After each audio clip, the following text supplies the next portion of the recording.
Kita lebih dari pemenang. Kita lebih dari pemenang. Kita lebih dari pemenang. Kita lebih dari pemenang. Kita lebih dari pemenang. Kita lebih dari pemenang. Kita lebih dari pemenang. Kita lebih dari Jika Allah di pihak kita, siapa dapat melawan? Kita lebih dari pemenang. Haleluya, haleluya. Kibarkanlah panjinya, Yesus Raja segala raja. Haleluya, bangkitlah gerejanya. Kita lebih dari pemenang. Kita lebih dari pemenang. Kita lebih dari pemenang. Haleluya. Boleh tos dong kiri kanan bilang kita lebih dari pemenang. Amin. Di dalam Kristus. Silakan duduk kembali, Bapak Saudara.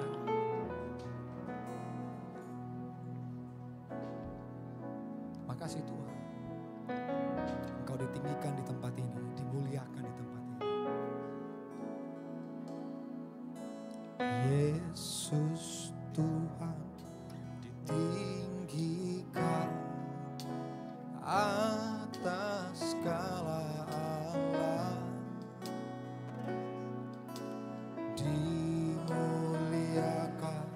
naik ke surga, berikan Roh Kudus-Nya. Yesus Tuhan, Yesus Tuhan ditinggikan atas segala Allah, dimuliakan naik ke surga, berikan Roh Kudus-Nya. Datanglah sekarang, penuhi kami dengan kuasa-Mu. Urapi kami sekarang ini dengan api Roh. Engkau ditinggikan di tempat ini Tuhan. Yesus Tuhan ditinggikan atas segala Allah,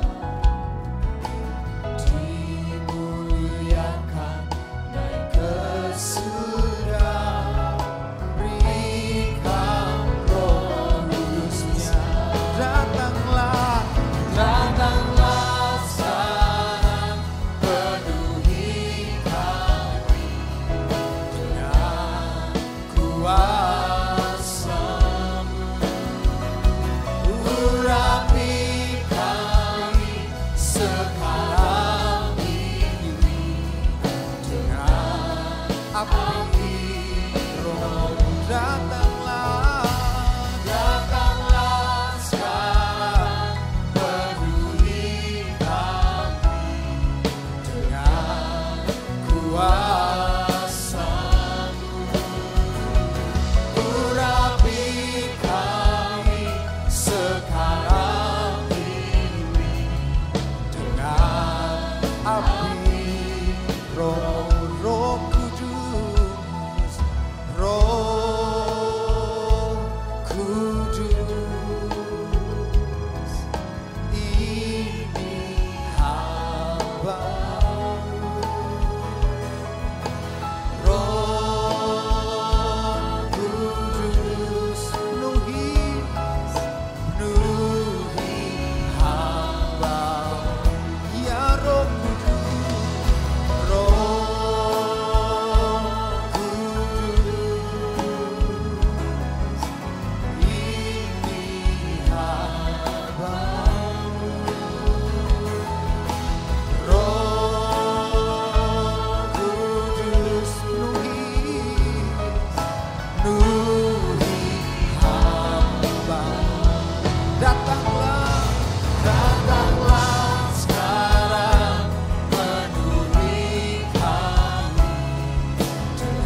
api roh. Datanglah Tuhan, Datanglah sekarang, penuhi kami dengan kuasa-Mu. Urapi kami sekarang ini dengan api roh. dengan api roh, dengan api roh, dengan api roh.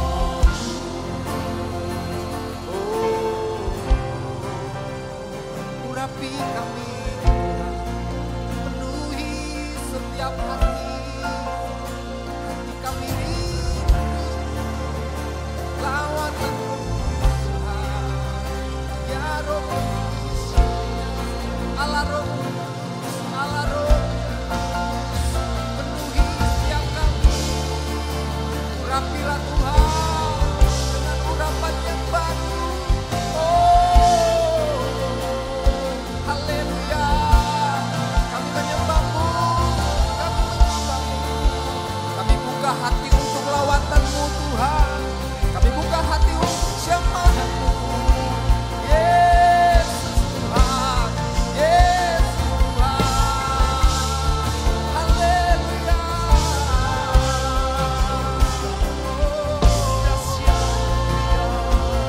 Roh Kudus membakar setiap hati kami.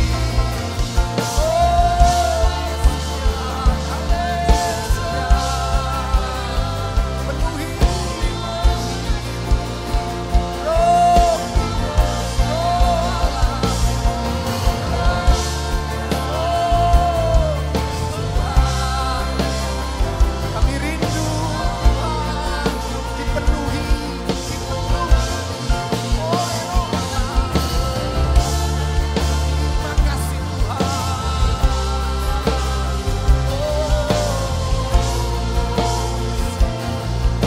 Kami milik-Mu Tuhan.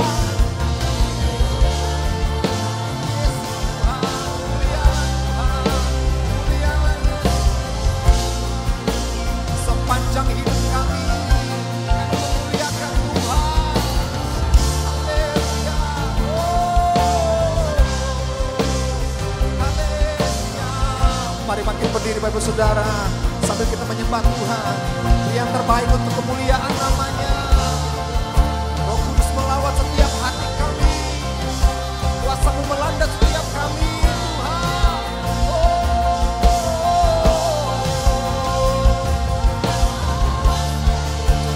Yesus Tuhan, Yesus Tuhan. Haleluya. Haleluya. Kami perlu pertolongan-Mu Tuhan. Haleluya. Terima kasih.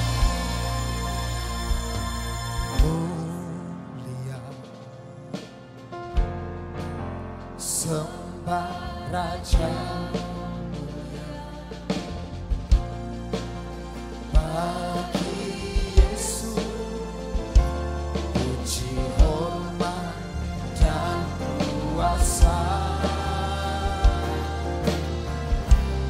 Mulia,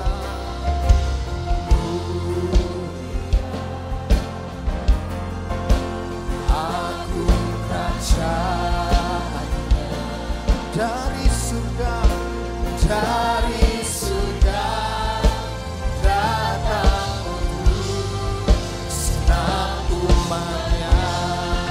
Kami puji Tuhan, dipuji, ditinggikan namanya Yesus. Hormatkan, hormatkan, muliakanlah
Dia telah mati. Dia telah mati, dibangkitkan jadi raja. Haleluya. Oh. Mari beri pujian, hormat, pengagungan bagi Allah. Haleluya.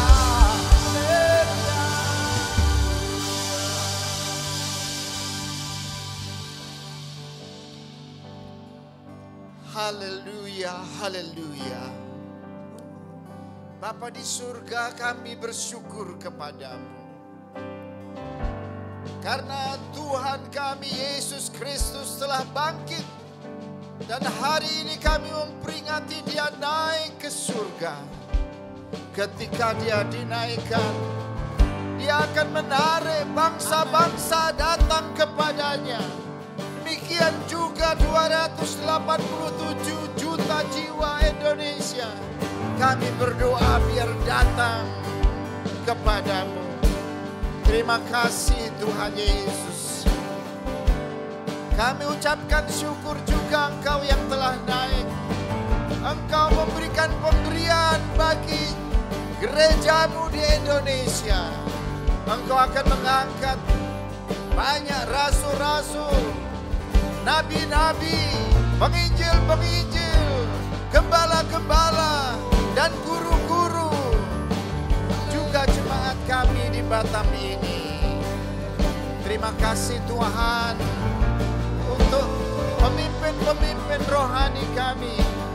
Berkati Bapak Niko Nyotora Harjo, berkati Bapak Bambang Yonan, berkati Bapak Edi Prayetno, berkati Bapak Cing Fen, berkati Bapak Daniel Satya Nugraha, berkati Tuhan Bapak Yordan, berkati Bapak Freddy, berkati Bapak Yehan. Bapak terima kasih.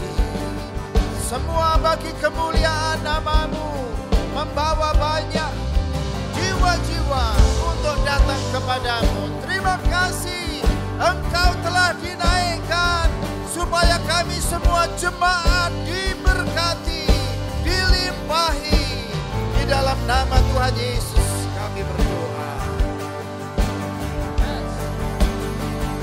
Haleluya, Kau Allah yang besar. Haleluya, Kau mulia. Namamu, kuasamu, kasihmu kekal. Kau yang layak ditinggikan. Haleluya, haleluya, Kau Allah yang besar.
yang dahsyat dan berkuasa.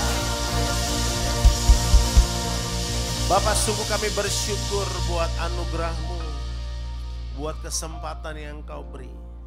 Kalau kami ada hari ini semua karena kemurahan Tuhan. Terima kasih untuk karya-Mu di salib. Engkau mati bagi kami dan Engkau dibangkitkan. Engkau mempersiapkan kami semua menjadi murid-Mu. Dan Engkau naik ke sorga. Engkau tinggalkan Roh yang kudus itu bagi kami. Menjadi penghibur bagi kami. Mempersiapkan kami untuk kedatangan kali yang kedua. Dan juga mempersiapkan kami untuk maksimal di muka bumi ini. Terima kasih Bapa di sorga untuk kemurahan-Mu. Di dalam nama Tuhan Yesus Kristus, Raja kami yang hidup. Bersama kita berkata, amin. Haleluya, tepuk tangan buat Tuhan. Silakan duduk Bapak Ibu Saudara. Haleluya, shalom.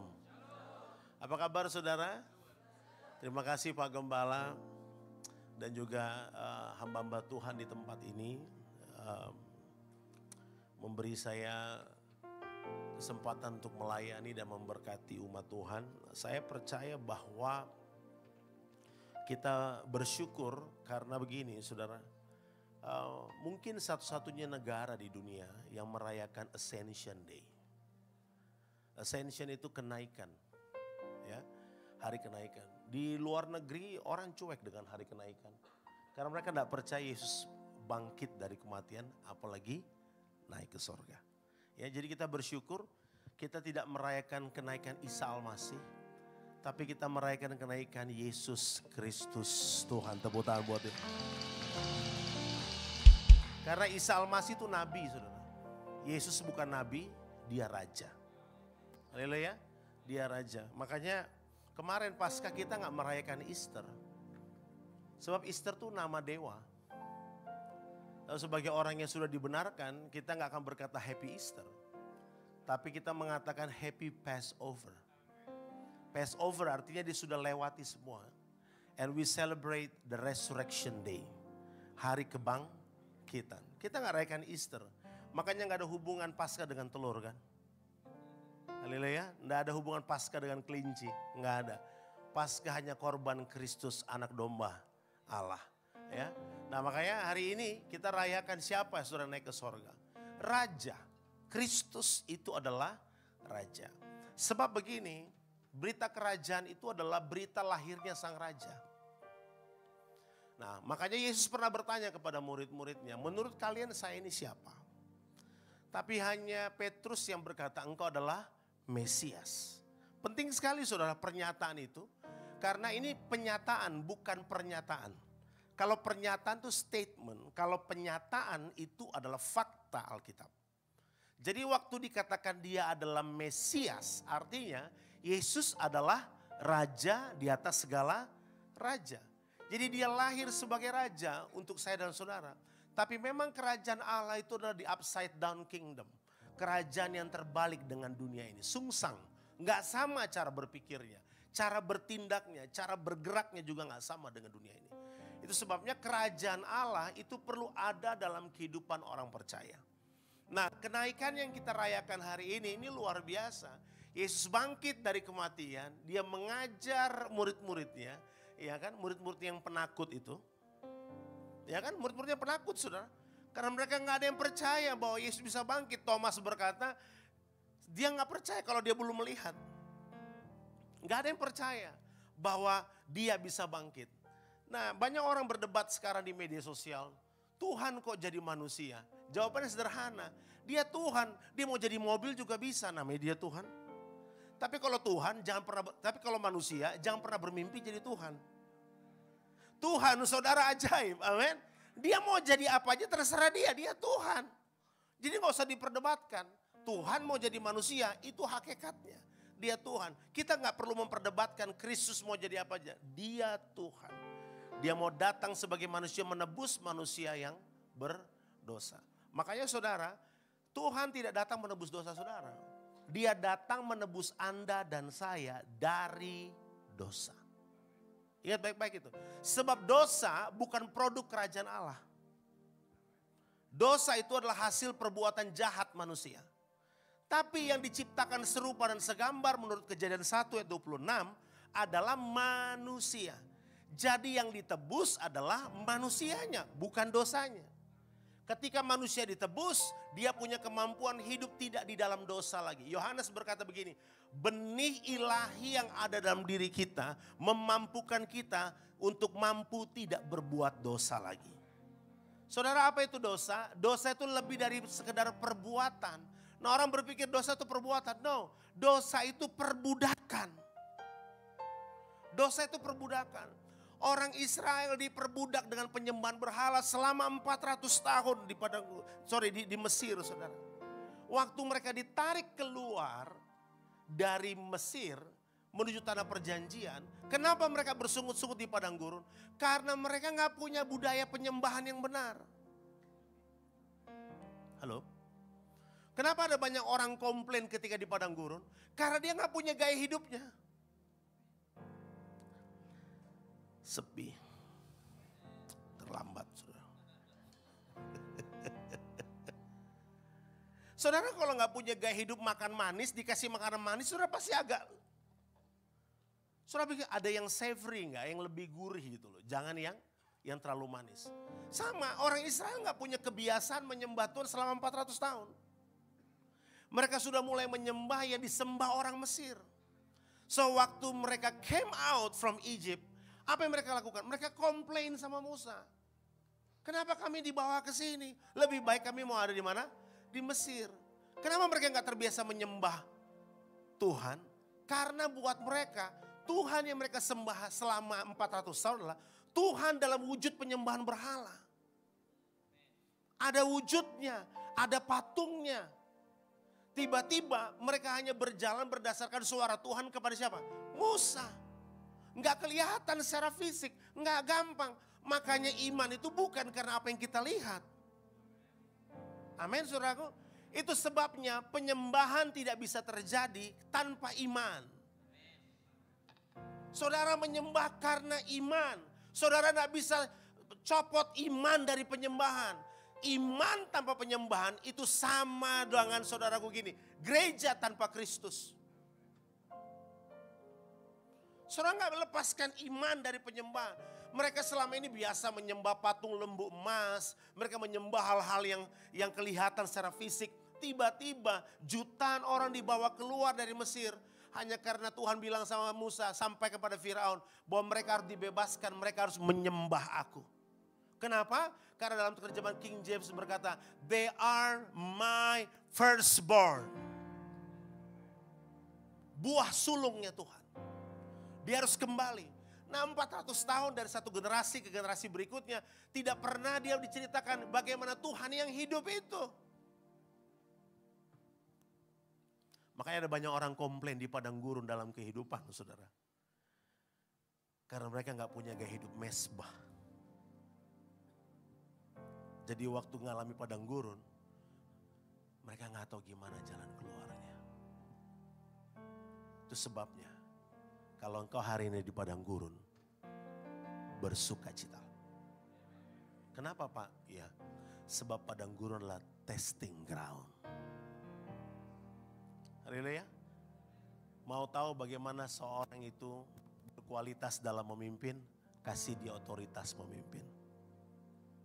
Mau tahu bagaimana seseorang itu terhadap uang? Kasih dia kepercayaan pegang uang.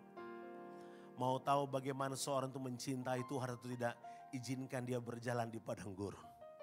Jadi Pak Gembala, hamba-hamba Tuhan, kalau ada jemaat lagi di padang gurun, gak usah ditengking Pak, biarin. Saya juga gembala saudara, serius saya gak bohong. Saya bilang bosor kalau ada jemaat ada di padang gurun Pak, biarin.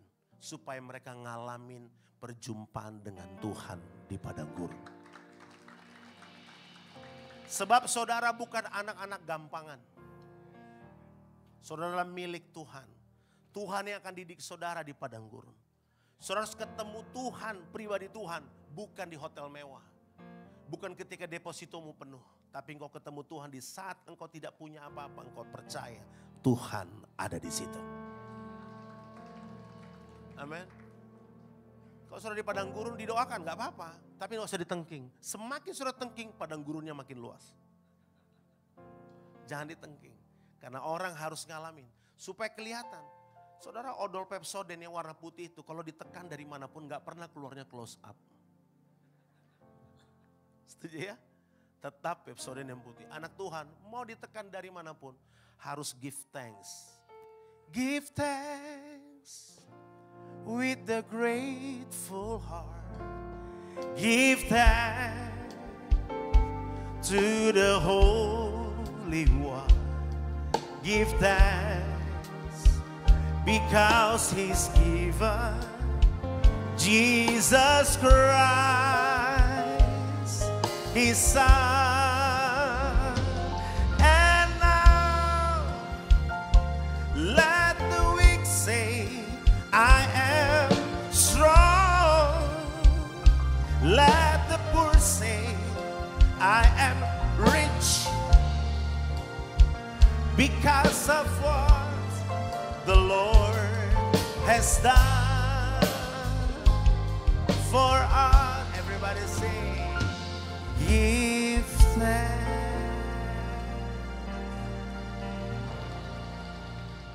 Rasa syukur keluar ketika saudara tahu kualitas yang saudara sedang hadapi. So, Yesus naik ke sorga, disaksikan 500 pasang mata. Judul yang saya kasih hari ini adalah Look Up. Lihat ke atas, saudara. Haleluya. Alkitab bilang gini, lihat perkara-perkara di atas bukan yang ada di mana? Di bumi. Bukan yang ada di bawah ini. Tapi lihat di mana Kristus ada. Haleluya. Karena perkara-perkara di atas itu perkara-perkara supranatural. Bukan perkara duniawi Bapak Ibu Saudara. Itu adalah perkara yang supranatural. Yohanes 14 bilang begini. Percayalah kepadaku bahwa aku di dalam Bapa. Dan Bapa di dalam aku. Atau setidak-tidaknya percayalah karena pekerjaan-pekerjaan itu apa? Sendiri. Aku berkata kepadamu, sesungguhnya barang siapa percaya kepadaku, ia akan apa saudaraku? Ia akan melakukan juga pekerjaan-pekerjaan yang aku lakukan. Bahkan pekerjaan-pekerjaan yang lebih besar daripada itu. Sebab aku pergi kepada siapa? Bapa. Dan apa juga yang kamu minta dalam namaku, aku akan melakukannya. Supaya apa? Bapa dipermuliakan. Di dalam siapa? Anak. Ya, jika kamu meminta sesuatu kepadaku dalam namaku, aku akan melakukannya. Ini ayat tentang bicara kenaikan Kristus. Ya, dia mengalami coronation. Dia ditabiskan menjadi raja di atas segala raja. Kapan Yesus di coronation menjadi seorang raja? Lewat salib. Amin, saudaraku. Lewat salib. Saudara dengar baik. Yesus pernah ada di salib, betul? Tetapi dia tidak lagi di salib. Dia sekarang memerintah lewat saudara dan saya. Di mana dia? Di dalam kita. Makanya salib orang percaya Yesusnya gak di situ. Ada salib yang Yesusnya masih ada di situ. Tapi salib orang Kristen, Yesusnya nggak di situ. Di mana? Di dalam saya dan saudara. Sebab apa? Dia sudah bangkit. Haleluya. Bukan cuma bangkit, dia naik ke sorga. Dan di sini dikatakan, engkau akan melakukan perkara-perkara yang jauh lebih besar. Haleluya. Yesus perlu naik, saudaraku. Kenapa dia perlu naik? Tujuannya gini. Supaya terjadi peralihan tanggung jawab. Kalau dia gak naik ke sorga, murid-muridnya tetap jadi penakut. Kenapa dia perlu naik ke sorga? Supaya terjadi peralihan tanggung jawab. Kita gak jadi anak gampangan. Saya dan saudara menjadi orang yang punya tanggung jawab. Ini tujuannya kenapa Yesus perlu naik ke sorga. Ini gak didapati, pewahyuan ini gak didapati oleh orang di luar Tuhan. Hanya saya dan saudara yang mengenal Kristus adalah Raja yang paham bahwa dia perlu naik ke sorga supaya terjadi peralihan tanggung jawab. Jadi ada tanggung jawab yang beralih di situ. Makanya dia berkata apa? Seorang penghibur yang lain aku tinggalkan bagimu. Ada Roh Kudus di situ, haleluya. Saudara punya tanggung jawab. Kalau dulu untuk ketemu Tuhan perlu imam, ada perantara. Tapi setelah kematian Kristus, saya dan saudara tidak perlu imam untuk ketemu Tuhan. Haleluya, saudara bisa menghampiri tahta kasih karunia-Nya. Tapi supaya lebih powerful lagi kehidupan kita, kita harus mengalami peralihan sebuah tanggung jawab. Karena Tuhan mau kita menjadi orang-orang percaya yang kuat di dalam Tuhan. Makanya Alkitab berkata begini, hendaklah kamu kuat. Kenapa saudara harus kuat? Karena dia sudah menanggung semuanya di kayu salib. Enggak ada satu perkara pun yang hari ini saudara mampu hadapi yang dia enggak sudah selesaikan. Tuhan sudah menyelesaikan semua di atas kayu salib. Enggak ada satu pun yang saya dan saudara coba selesaikan hari ini. Kalau saudara tanya, destiny gimana Pak? Destiny bukan sesuatu yang saudara cari. Destiny sudah disiapkan. Saudara dan saya tinggal menghidupi destiny-nya. Makanya kan dibilang, kalau kamu minta dalam aku dan aku di dalam kamu, maka akan diberikan. Apa yang diminta? Syaratnya cuma satu, bila saya dan saudara ada di dalam dia. Jadi look up yang pertama adalah, kita belajar begini, terjadinya peralihan tanggung jawab. Saya bukan lagi orang biasa. Saya adalah pribadi yang dahsyat karena Tuhan sudah menjamah kehidupan saya. Ada terjadi peralihan sebuah tanggung jawab menjadi orang yang berani. Bukan orang yang penakut. Sekarang saya tanya. Berkat itu akibat atau berkat itu sudah ada? Saudara dengar baik ya. Berkat itu bukan akibat. Berkat itu sudah ada. Tuhan berkata diberkatilah manusia baru dia utus saya dan saudara.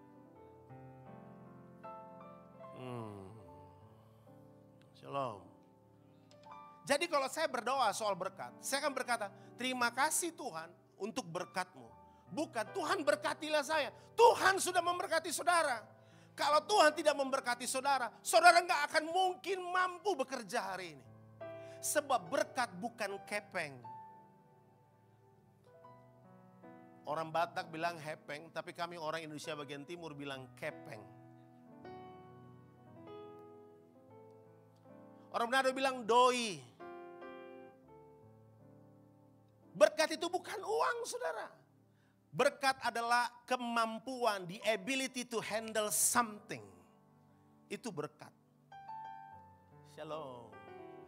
Jadi saudara sudah diberkati. Sudah diberkati. Kalau nggak diberkati saudara nggak mungkin mampu melayani berdiri di depan ini, nggak mungkin. Tanpa berkat Tuhan nggak mungkin. Kata berkat itu dalam bahasa Ibrani itu barak. Seperti orang yang berlutut, menengadahkan tangannya seperti ini, dan ada orang yang menumpangkan tangan di atasnya. Itu berkat. Dan kata lain dari berkat adalah worship. Sebab barak adalah salah satu elemen dari 7 elemen penyembahan dalam konteks perjanjian lama. Jadi orang gak bisa menyembah kalau dia belum diberkati. Makanya gini, kenapa mesbah ada di keluarga kita? Karena berkat Tuhan ada di situ. Haleluya.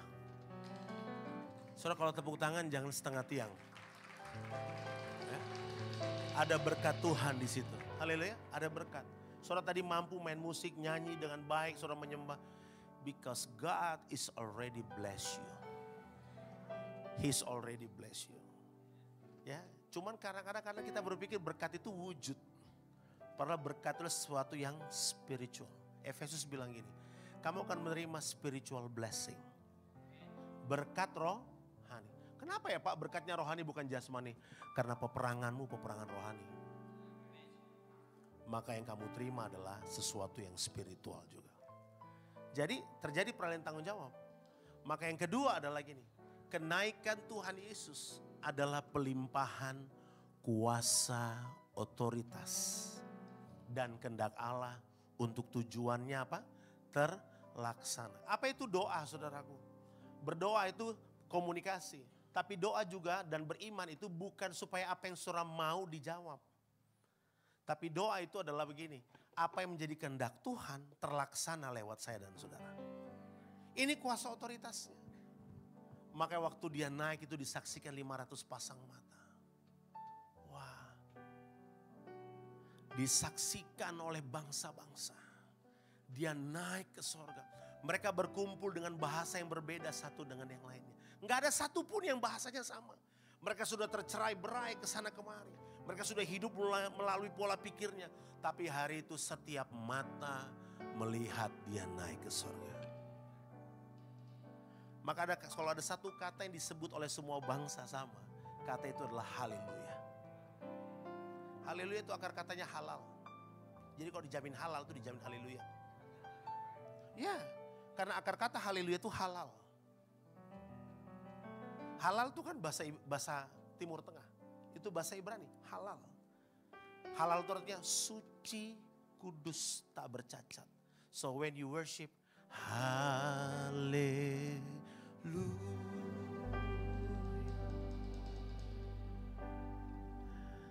Haleluya. Amin. Haleluya.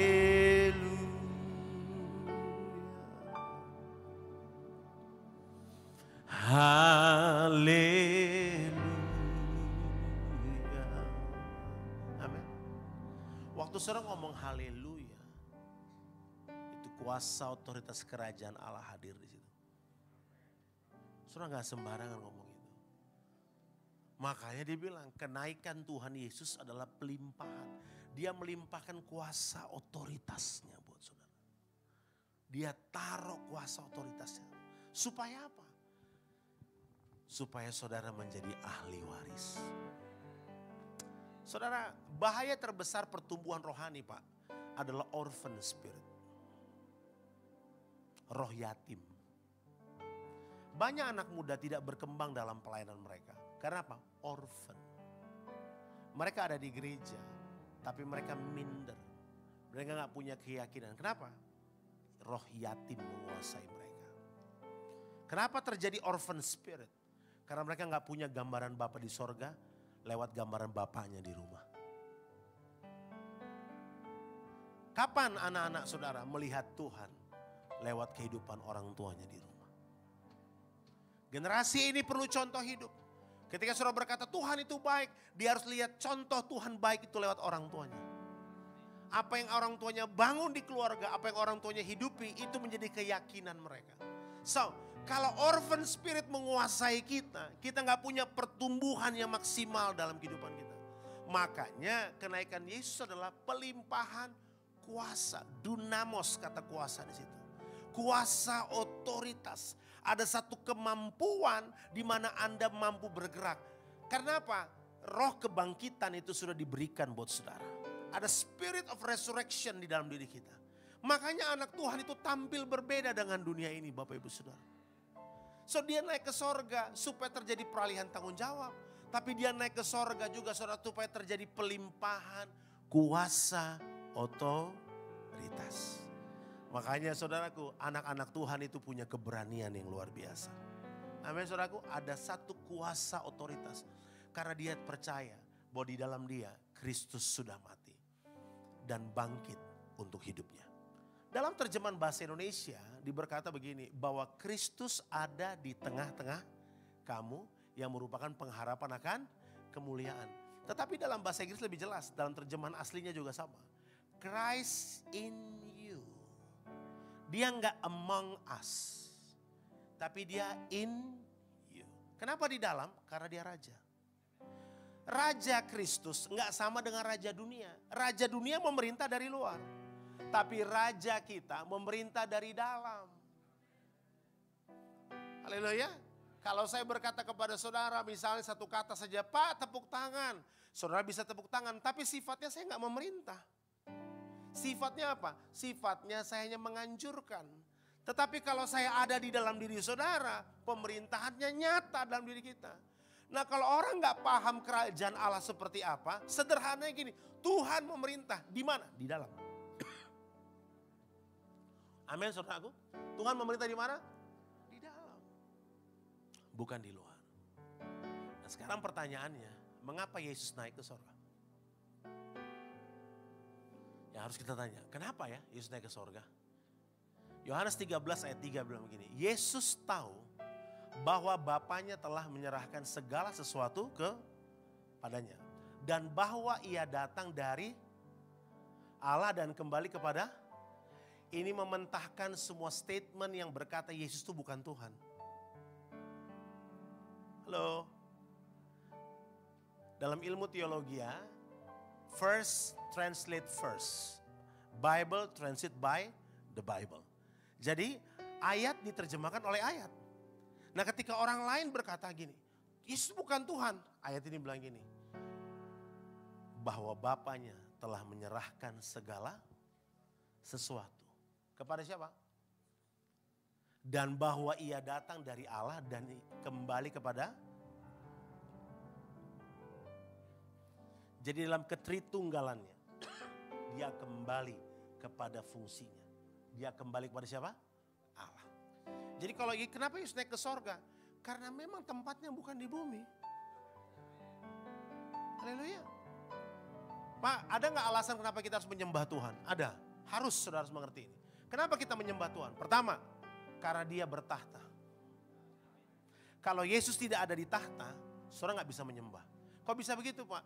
Karena penyembahan tidak ada dalam konsep pemerintahan dunia. Penyembahan itu hanya ada dalam konsep kerajaan Allah. Hanya raja yang disembah. Oke? Hanya raja. Makanya dalam kerajaan Allah kita tidak berlatih penyembahan. Dalam kerajaan Allah penyembahan itu gaya hidup. Karena penyembahan gak ada urusannya sama nyanyi. Berbahagialah saudara yang suaranya tidak sebagus yang pimpin pujian dan singers tadi. Anda tetap disebut seorang penyembah. Haleluya. Karena penyembahan bukan soal apa? Nyanyi. Nyanyi belakangan, musik pun belakangan. Penyembahan itu menurut Kejadian 22 ayat 5 adalah ketaatan. Karena kata yang dipakai waktu penyembahan pertama kali muncul adalah sakah. Abraham sakah waktu diminta untuk menyerahkan anaknya Ishak. Bukan Iskak pelawak saudara. Tapi Isaac. Waktu Abraham diminta menyerahkan Isaac anaknya. Dia berlutut menyembah sampai ke tanah. Jadi penyembahan gak ada urusannya dengan nyanyi. Karena Abraham gak nyanyi pecah suara 1, 2, dan 3 waktu itu. Dia hanya taat bawa anaknya. Dan bagi Tuhan itu penyembahan. Saya gak tahu Tuhan mau bicara apa buat saudara tentang ketaatan. Waktu saudara lakukan itu, saudara sedang menyembah Tuhan. Haleluya. Amin. Makanya gini, Yesus naik ke sorga. Nah kalau dia tidak ada di tahta, kita gak menyembah dia. Saudara gak pernah nyembah presiden kan? Halo? Siapa yang saudara sembah? Raja. Di dalam kerajaan United Kingdom, bagaimana mereka memanggil Raja Charles? Your Royal Highness. His Majesty. Betul enggak? Mereka gak latihan penyembahan. Mereka sudah terbiasa menyembah. Siapa yang mereka sembah? Raja yang di dunia itu. Tapi dalam kerajaan Allah, penyembahan gak latihan. Gaya hidup. Yesus ada di tahta, makanya penyembahan kita sifatnya adalah tentang raja. Ku kagum hormat akan Engkau. Ku kagum hormat akan Engkau. Amin. Kau Allah yang layak dipuji. Ku kagum akan raja yang disembah. Jadi penyembahan gak ada urusannya dengan lagu-lagu yang bikin kita nangis. Kalau saya ngajar seminar suka ada pertanyaan, Pak tolong Pak kasih tahu pemimpin pujian kami udah lama gak nangis. Kupas bawang merah Bu.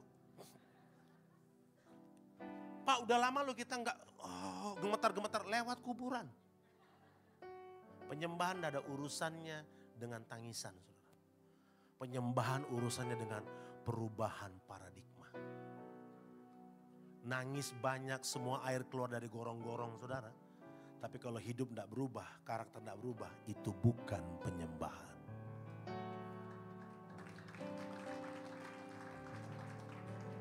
Mereka menyembah karena pertama, Yesus adalah Raja. Dia naik ke sorga supaya penyembahanmu makin sempurna. engkau tidak menyembah Tuhan yang minta didoakan sampai hari ini. Yesus berdoa buat saya dan saudara. Betul enggak? Karena ada kepercayaan lain, mereka berdoa minta didoakan. Kita enggak. Yesus yang berdoa buat kita. Dari surga. Dia raja. Yang kedua, kenapa saya menyembah Tuhan, Pak? Sebab dia memerintah hidupmu. Dia memerintah, saudara. Makanya ini penting sekali. Ada 3 alasan kenapa Yesus naik ke surga. Yang pertama adalah gini. Untuk menyatakan keilahiannya. Bahwa ia berasal dari Allah dan kembali kepada Allah. Alkitab bilang firman Allah itu menjelma menjadi manusia dan diam di antara kita. Apa itu namanya? Firman daging. Firman yang sudah menjadi daging dalam diri kita. Jadi firman itu sifatnya gak ada di luar. Firman itu ada di mana? Di dalam. Yesaya 50 bilang begini. Tuhan memberikan aku lidah seorang murid. Kenapa? Karena setiap pagi dia mempertajam pendengaranku. Masalah terbesar kita apa, saudara? Lamban mendengar. Halo? Kan Ibrani 11 bilang begitu kan, saudara? Kalau lihat dari jenjang hidup nih, harusnya dia sudah jadi apa? Pengajar. Tapi kenapa dia terus minum susu? Sederhana, karena di ayat 11 dia bilang apa? Kamu lamban mendengar. Jadi mendengar Tuhan berbicara melalui firman-Nya adalah hal yang paling penting untuk pertumbuhan iman saya dan saudara. Nah makanya dia naik ke sorga, tujuannya cuma ini. Pertama, untuk menyatakan bahwa dia berasal dari Allah dan dia kembali kepada Allah. Karena apa? Firman menjelma menjadi manusia. Jadi saudara perhatikan, murid-muridnya gak lagi takut. Yesus naik ke sorga, kenapa? Karena firman telah menjadi manusia. Itu namanya iman. Saudara perlu iman untuk melihat itu. Dan kita sebut dalam firman kerajaan itu adalah firman iman. Firman yang muncul karena pengenalan akan Tuhan. Bukan firman yang muncul karena muncul dari luar. Tapi firman yang muncul karena pengenalan akan Tuhan dari dalam kehidupan kita. Yang kedua, kenapa dia naik ke sorga? Ini dia, supaya iman kita teraktivasi. Iman kita ada karena Kristus. Iman adalah dasar dari apa, saudara?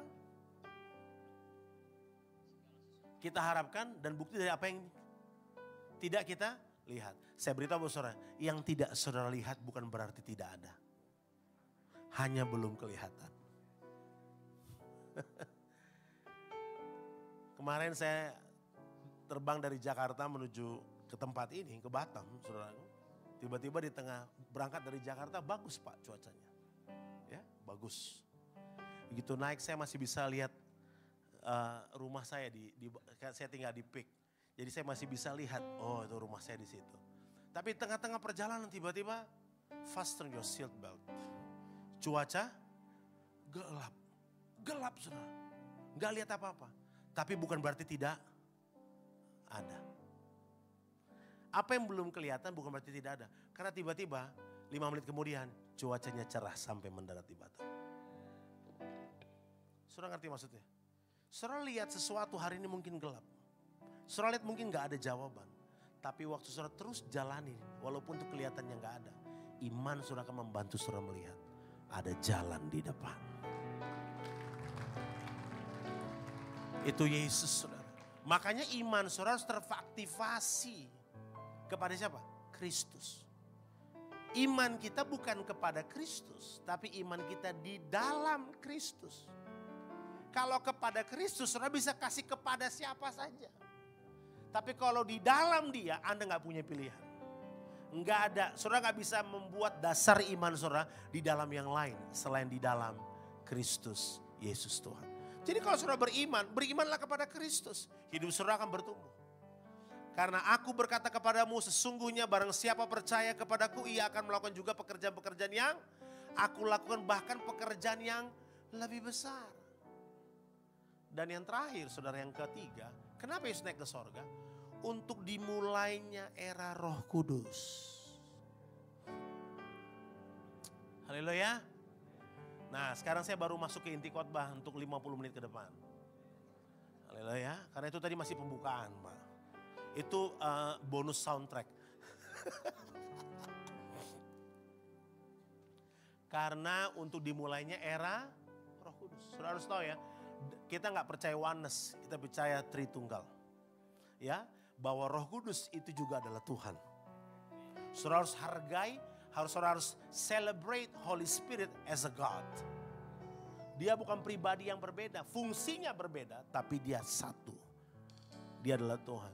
Nah, untuk dimulainya Echad tadi, ya, era Roh Kudus bergerak dalam diri orang percaya agar setiap kita bergerak menyelesaikan kehendak Allah.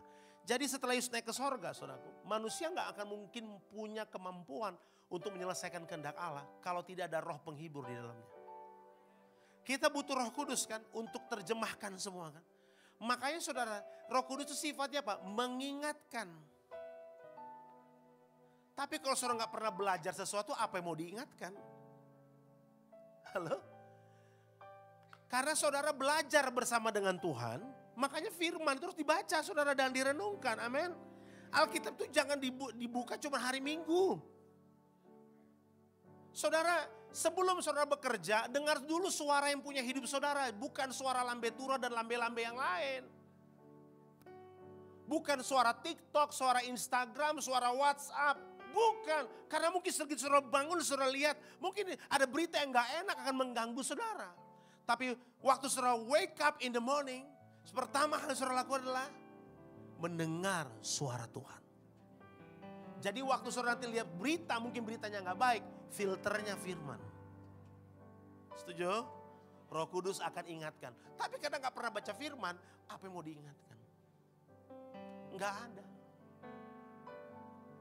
Jadi dimulainya era Roh Kudus. Haleluya. Nah, saudara, kita bicara sekarang Pentakosta. Bicara Roh Kudus kan? Oke. Apa itu Pentakosta, saudaraku? Pentakosta itu hari ke-50. Kapan Pak dihitungnya? Maka disebut hari ke-50. Dihitung dari hari Paskah. Ketika kemudian orang Israel menaruh darah di depan pintu rumah mereka. Sehingga roh jahat tidak bisa masuk kan, lewat. Nah, Paskah itu dihitung mulai besoknya. Puncaknya adalah hari Pentakosta. Hari ke-50. Baik, tolong eratkan saudaraku ya, seat belt saudara. Karena kita akan bicara agak lebih tight dalam 8 menit ke depan ini. Apa itu Pentakosta? Hari ke-50. Kenapa itu menjadi penting? Saudara harus tahu, hari Pentakosta itu bukan hari bahasa roh.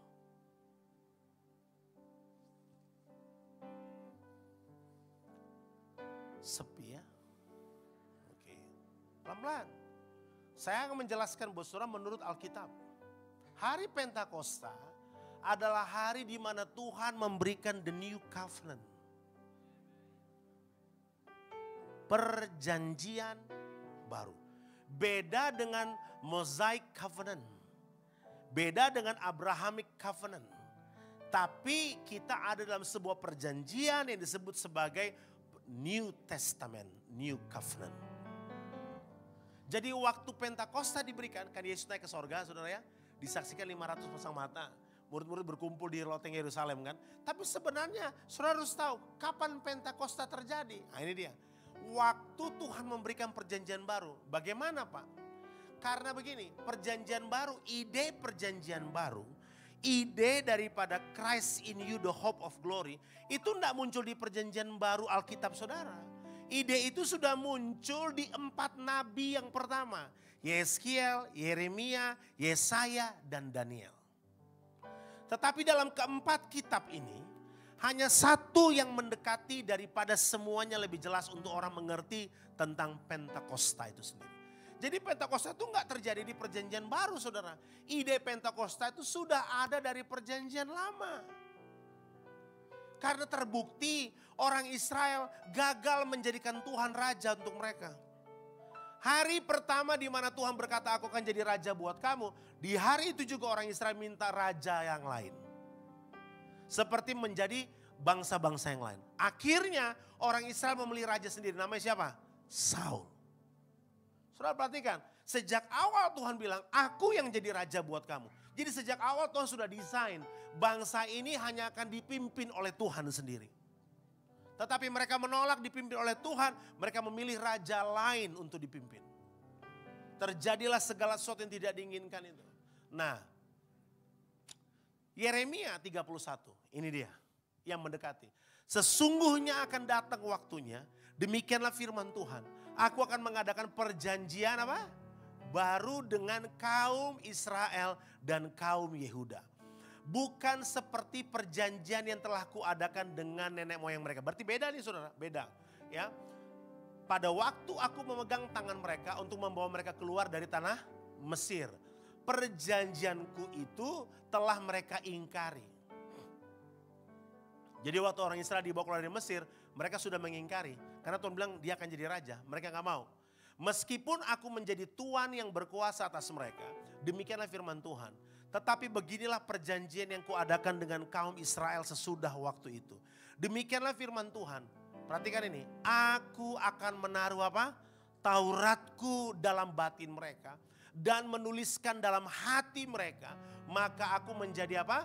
Allah mereka. Dan mereka akan menjadi apa? Umatku. Dan tidak usah lagi orang mengajar sesamanya atau mengajar saudaranya dengan mengatakan kenallah Tuhan sebab mereka semua besar kecil akan mengenal aku. Demikianlah firman Tuhan sebab aku akan mengampuni kesalahan mereka dan tidak lagi mengingat dosa mereka.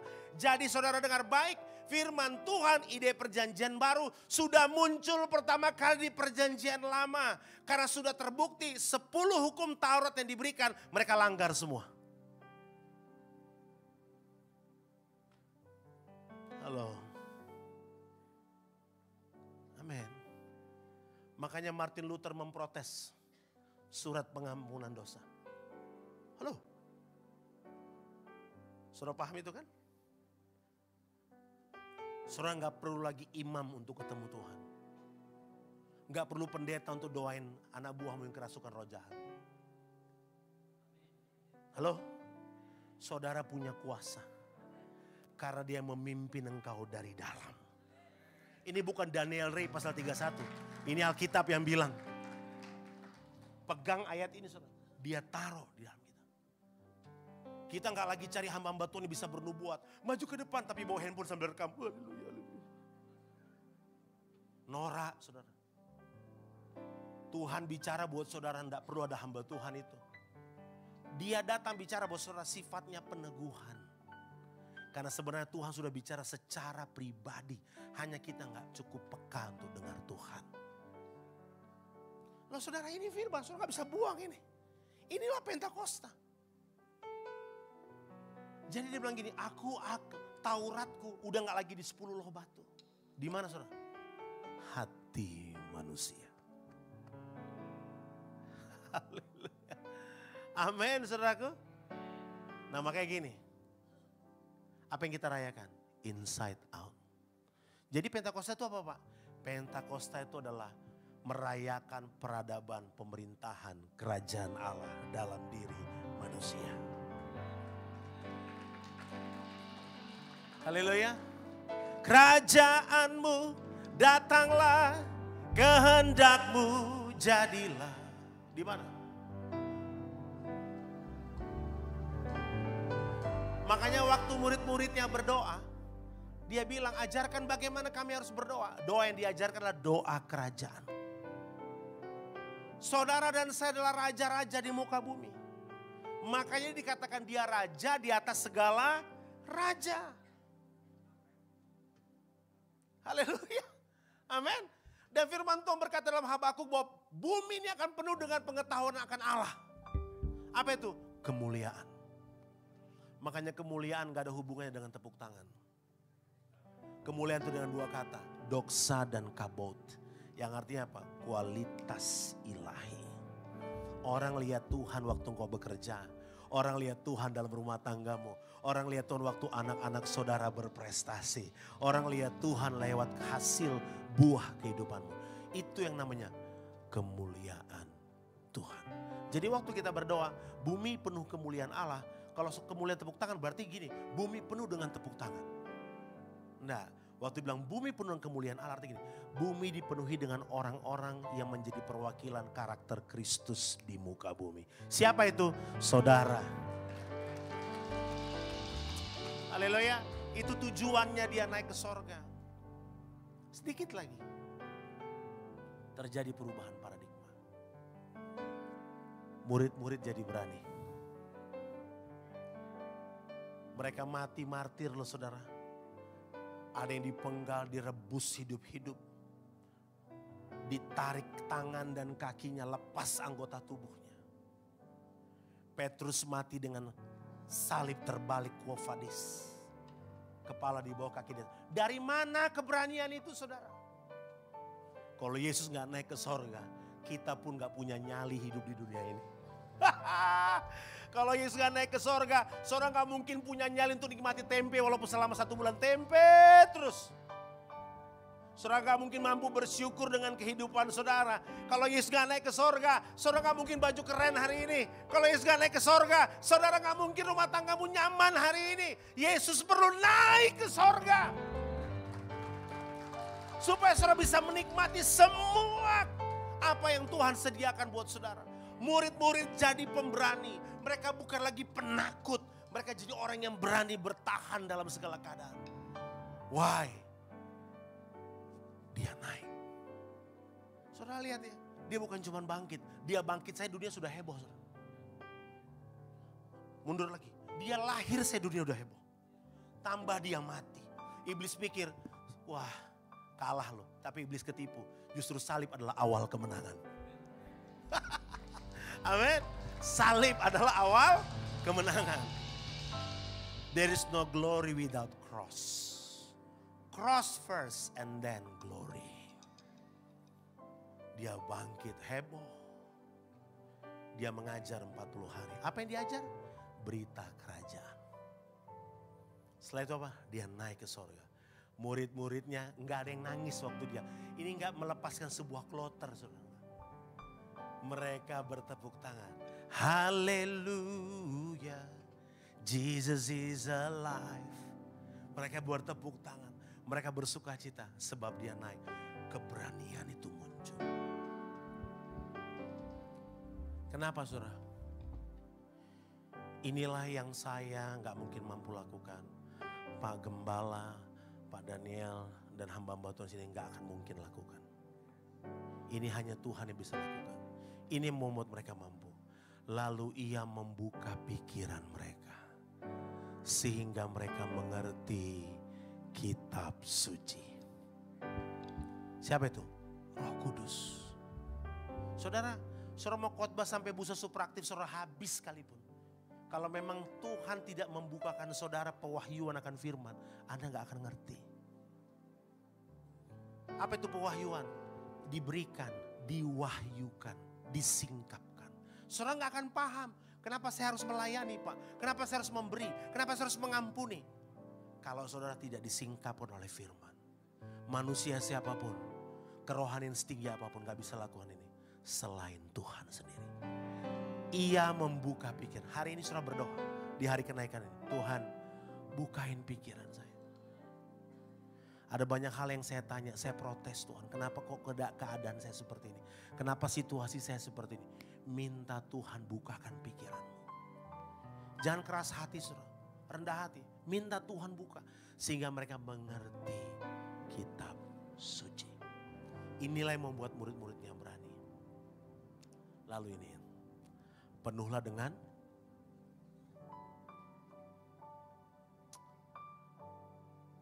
maka penuhlah mereka dengan Roh Kudus. Ini Kisah Rasul kan pasal 2. Lalu mereka mulai berkata-kata dengan, masalahnya gini, banyak orang gak mau penuh dengan Roh Kudus karena dia pikir dia takut berkata-kata dalam bahasa roh. Padahal jelas Alkitab bilang penuhlah dengan Nggak ada dibilang bahasa roh situ saudara. Nanti belakangan. Yang pertama bilang penuhlah dengan Roh Kudus. Halo. Please coba saudara baca Alkitab baik-baik saudara.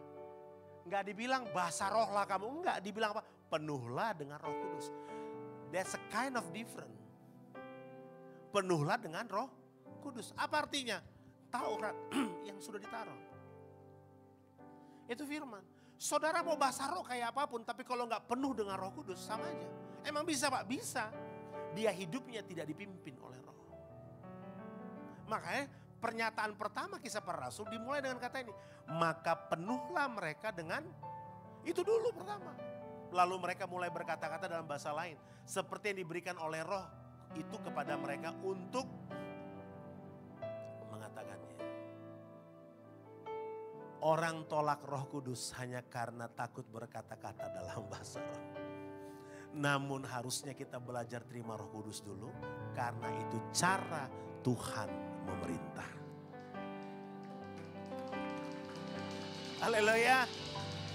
Bagaimana cara Tuhan memerintah hidup saudara? Terima Roh Kudus. Saudara yang belum terima Roh Kudus. Makanya kalau kita ibadah kita bilang, saudara jangan bilang saudara yang belum bahasa roh. Bukan, saudara yang belum terima Roh Kudus. Terima hari ini. Terima. Dia pimpin hidup saudara dari dalam.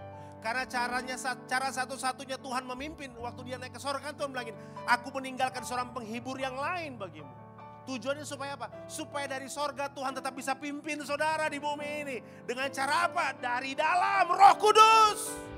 Come on, celebrate.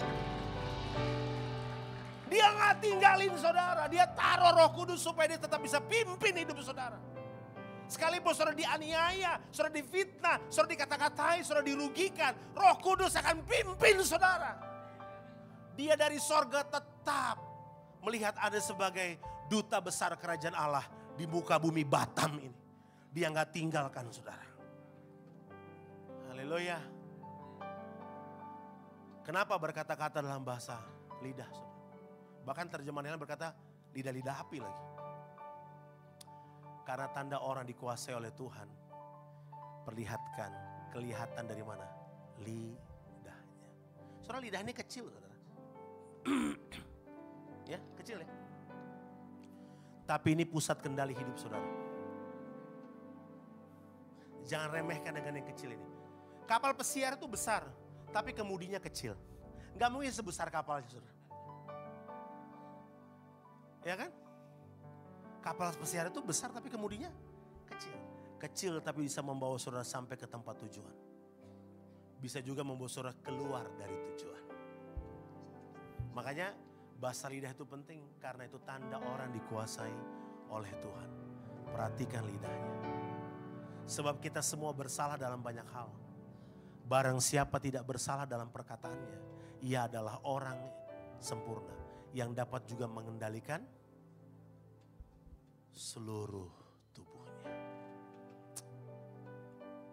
Lidah alat kendali tubuh. Jadi bukan skincare saudara yang mengendalikan. Bukan vitamin saudara. Lidah. Amin Bapak Ibu Saudara. 500 pasang mata itu saya tutup dengan ini. Kita bangkit berdiri. 500 pasang mata itu saudaraku. Bahasanya udah gak sama. Syarat satu-satunya menyatukan mereka. Tuhan kasih sebuah bahasa. Bagi saya itu adalah kingdom language. Bahasa kerajaan. Amin. Yang hanya dimengerti oleh orang yang punya hubungan. Tapi jangan takut. Terima Roh Kudus dulu. Kalau saudara terima Roh Kudus, nanti saudara akan bisa berkata-kata dalam. Amin saudaraku. Terima Roh Kudus dulu. Saya sama istri saya Pak, punya bahasa yang gak dimengerti anak saya. Kalau saya begini, kopi panas satu. Kalau itu es teh manis. Orang lain gak akan ngerti. Kenapa? Karena itu bahasa hubungan. Pak, kenapa bahasanya kok sama Pak? Modelnya sama. Bukan urusan saudara. Mau sama mau enggak, urusan Tuhan. Bahasa itu yang ngerti bukan orang lain. Just between you and God. Jadi terima Roh Kudus. Datanglah sekarang. Terima Roh Kudus. Dengan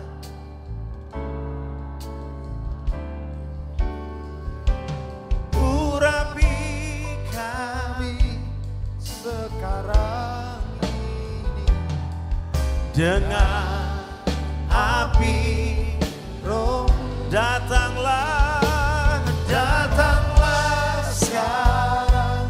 penuhi kami Lidahmu pusat kendali kehidupan. Terima Roh Kudus. Urapi kami sekarang ini dengan api sembah Tuhan, sembah Tuhan, sembah Dia, sembah Dia, sembah Dia, sembah. Terus sembah Tuhan. Biar lidahmu dikuasai oleh Roh Kudus. Raga kalabasyamu dihiri basam. Murina bayaran adarasya. Urala kuasai Tuhan. Sebab lidah adalah pusat kendali seluruh tubuh kami. Cara kami melihat, cara kami bekerja, cara kami melangkah, cara kami berespon ditentukan kualitas lidah kami. Urala bayarala basyamu kohese. Nakamotahaya nakaboshaka. Penuh Roh Kudus, penuh Roh Kudus. Biarlah hidupmu dipimpin oleh Roh Kudus. Datanglah sekarang penuhi kami dengan kuasa-Mu. Urapi kami sekarang ini dengan api Roh-Mu. Dengan api Roh-Mu.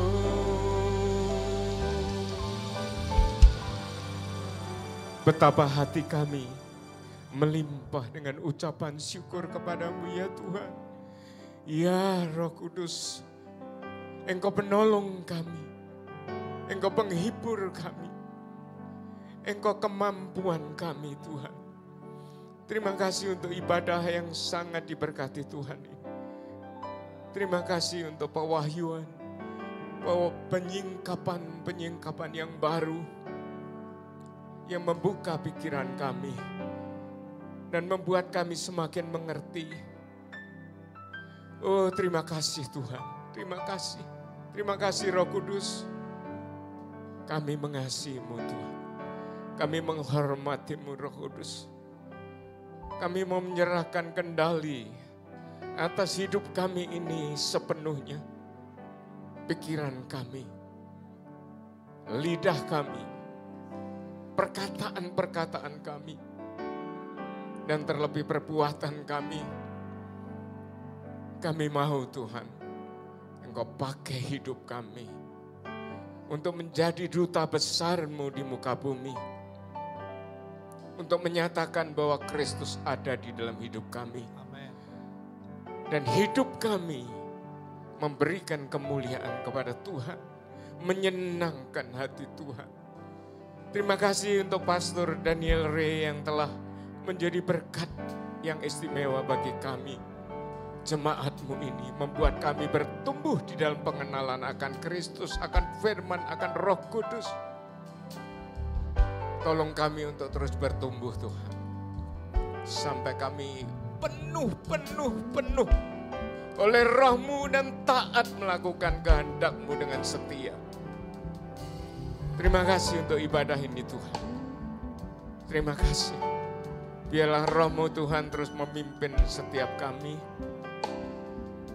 Roh-Mu membawa kami dari satu kemenangan kepada kemenangan yang lain.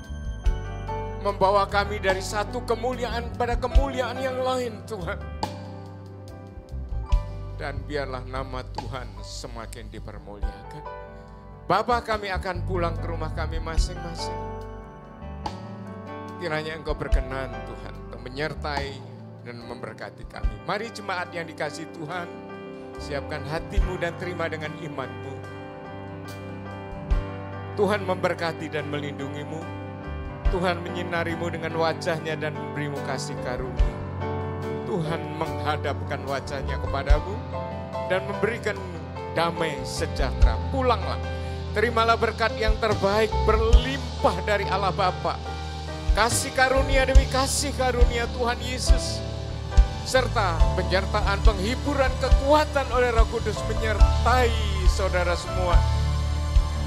Mulai siang ini sampai Maranatha Tuhan datang kedua kali. Bahkan sampai selama-lamanya. Dan di dalam nama Tuhan Yesus, kita yang diberkati Tuhan berkata bersama, amin. Selamat merayakan kenaikan Tuhan. Tuhan Yesus memberkati. Selamat bertemu di ibadah hari Minggu, Bapak Saudara. Tuhan Yesus memberkati.